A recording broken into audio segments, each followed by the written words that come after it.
Hello everyone. Good morning सभी को। तो आज सभी का स्वागत है लेक्चर 3 में। परमार पीवाई की सीरीज रिवीजन चल रहा है। 2 लेक्चर हो चुके हैं, आज लेक्चर तीसरे में स्वागत है आपका। ठीक है, आज लेक्चर 3 पूरे रिवीजन की बात करने वाले हैं। अगर अभी तक आपने पहले वाले दोनों लेक्चर नहीं किए हैं तो पहले वो कंप्लीट कर लें। करवा रखे है मैंने पूरी डिटेल से, शॉर्ट नोट्स के साथ में रिवीजन करवाया है उनका, तो वो पहले कर लें, फिर इसके बाद में ये जरूर देख लें। तो लेक्चर 3 की बात करते हैं, शुरू करते हैं। तो पहला क्वेश्चन देखते हैं। पहला क्वेश्चन है संविधान। संविधान मूल संविधान में कितने भाग थे और वर्तमान में कितने हैं? तो मूल में 22 थे और वर्तमान में 25 है। तो आर्टिकल कितने थे? 395 थे। तो आर्टिकल का इतना अभी कुल पूछे नहीं जाते हैं, लगभग 470 के लगभग हो चुके हैं वैसे तो, पर अभी सिर्फ 395 याद रखना है।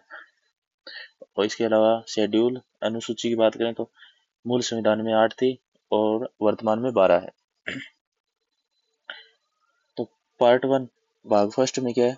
भाग फर्स्ट में यूनियन एंड इट्स टेरिटरी। ठीक है, संघ एंड उसके केंद्र शासित। तो ये पार्ट 1 1 से 4 तक है, आर्टिकल 1 से 4। तो इन आर्टिकल की बात करें तो आर्टिकल 1 में है इंडिया अर्थात भारत राज्यों का संघ होगा। 1 नंबर आर्टिकल में ये लिखा हुआ है, और राज्य और स्टेटों के नाम। इसके अलावा आर्टिकल 2 में नए राज्यों का निर्माण, जो कि फॉरेन विदेश से अगर कोई शामिल होता है तो उनका निर्माण आर्टिकल 2 के तहत होगा। और नए राज्यों का गठन ये है किसी राज्य को तोड़कर दो बनाना या उसकी बाउंड्री कम ज्यादा करना, वो सब आर्टिकल 3 में होता है। ये सिंपल मेजोरिटी के साथ में होता है पार्लियामेंट में। आर्टिकल 4 में अगर ऐसा राज्यों का नाम वगैरह करना है तो ये 368 संविधान संशोधन के तहत नहीं होगा, संशोधन नहीं माना जाएगा संविधान में। ये पार्लियामेंट में सिंपल मेजोरिटी के साथ में हो जाएगा। ठीक है, ये हो गया। अब सेकंड क्वेश्चन की बात करें तो सेकंड क्वेश्चन है कि राज्यों को अधिकार नहीं है संघ से अलग होने का। यानी कि भारत एक यूनियन है, संघ है, राज्यों का संघ है। तो किसी भी राज्य को अपनी मर्जी से अलग होने का अधिकार नहीं है। वो संसद में, पार्लियामेंट में जब बहुमत के साथ होगा तभी हो सकता है ऐसा। बाकी किसी भी राज्य को ये अधिकार नहीं है। तो इंडियन यूनियन भारतीय संघ राज्यों के एग्रीमेंट का प्रमाण नहीं है। यानी भारत संघ है ना, ये राज्यों के द्वारा आगे एग्रीमेंट नहीं किया गया है, कोई एग्रीमेंट नहीं है। ठीक है, तो राज्य संघ के अधीन काम करेंगे। तो शेड्यूल 7 बात करते हैं संघ सूची, राज्य सूची, समवर्ती सूची। संघ सूची पर पार्लियामेंट यानी कि संसद कानून बना सकती है। राज्य सूची पर लेजिस्लेटिव यानी विधानसभा राज्य की सरकार, और समवर्ती सूची पर दोनों। तो समवर्ती सूची की कहाँ से लिया गया? ऑस्ट्रेलिया से। ऑस्ट्रेलिया से एक और जॉइंट मीटिंग, संयुक्त बैठक, जो कि आर्टिकल 108 के तहत होती है, ये भी ऑस्ट्रेलिया से लिया गया है। ठीक है, इसके बाद में क्वेश्चन, थर्ड क्वेश्चन की बात करते हैं, तीसरी क्वेश्चन की। तो भारतीय संविधान की प्रस्तावना में संशोधन कब किया गया था? एक बार ही संशोधन हुआ है प्रस्तावना में, वो कब हुआ? 1976, 1976 में। ठीक है, इसके अलावा प्रस्तावना में कोई संशोधन नहीं हुआ है। तो प्रियम्बल प्रस्तावना के बारे में पहले भी बात कर चुके हैं और एक बार और देख लेते हैं। तो प्रस्तावना नॉन जस्टिसएबल, यानी कि न्यायालय में इसके खिलाफ कुछ भी साबित नहीं किया जा सकता, ये नॉन जस्टिसएबल है।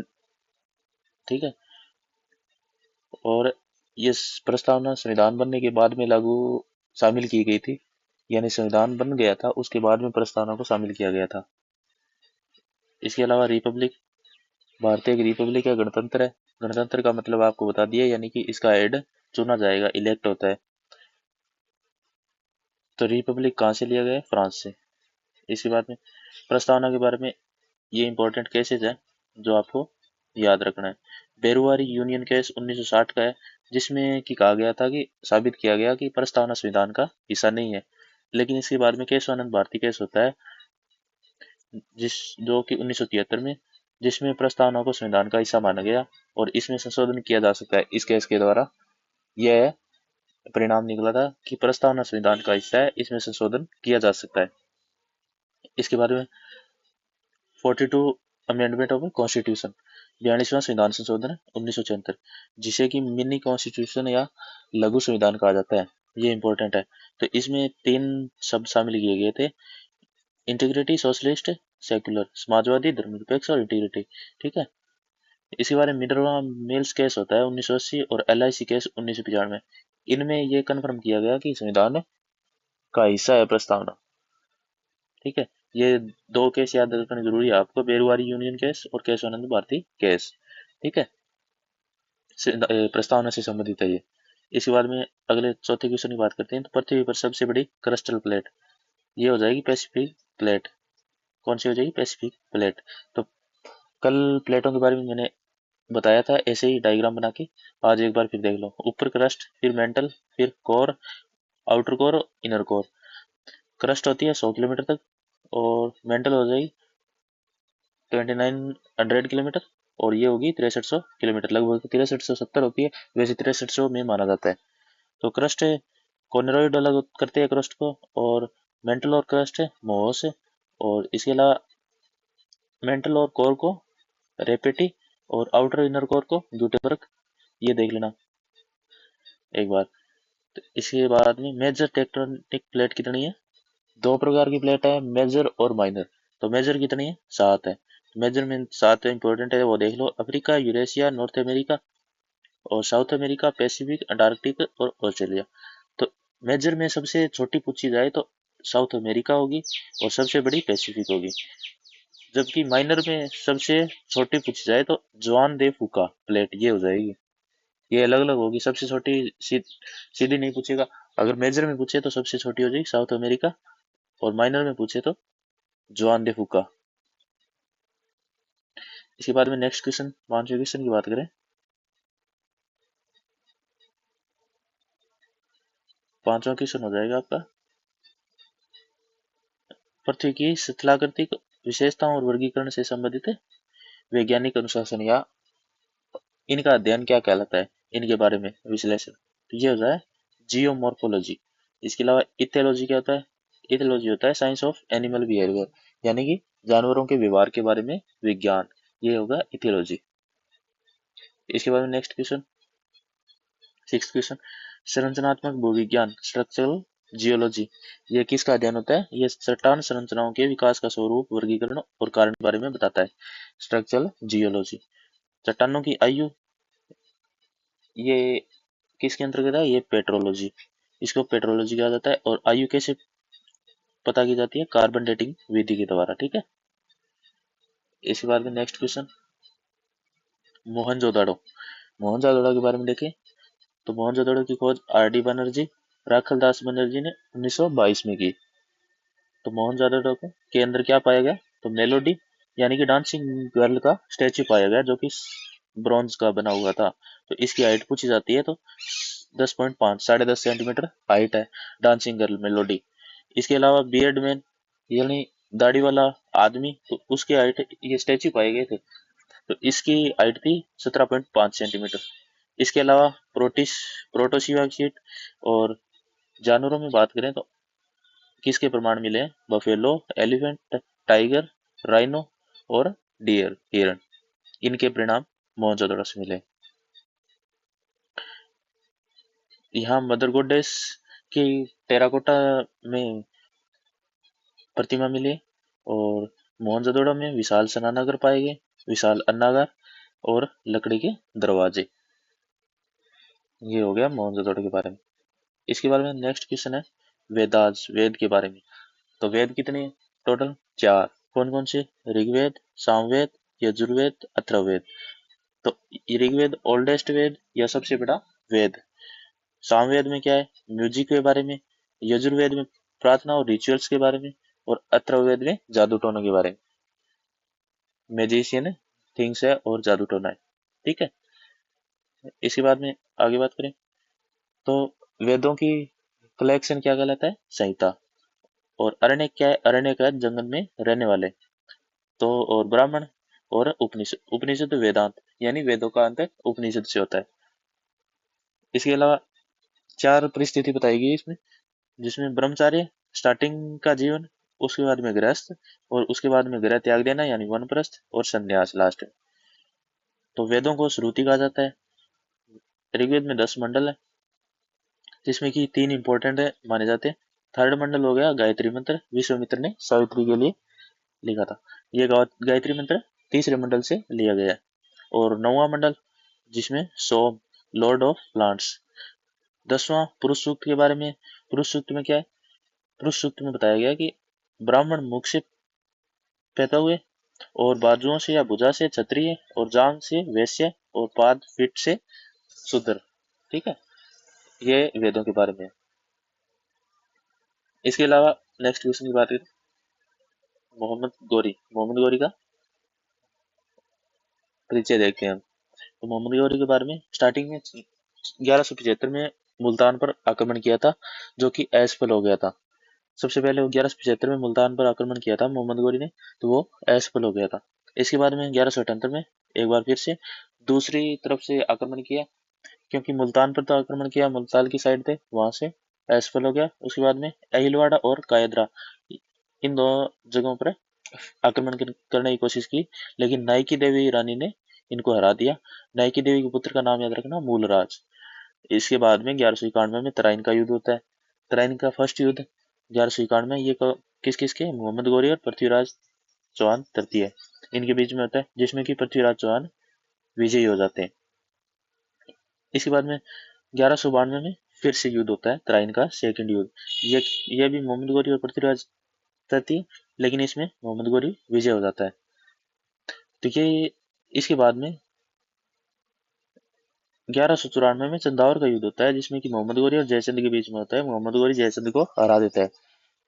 तो पहले जयचंद ने ही मोहम्मद गौरी को तराइन का युद्ध करने के लिए उकसाया था, लेकिन इसके बाद में जयचंद को ही चंदावर के युद्ध में हरा देता है मोहम्मद गौरी।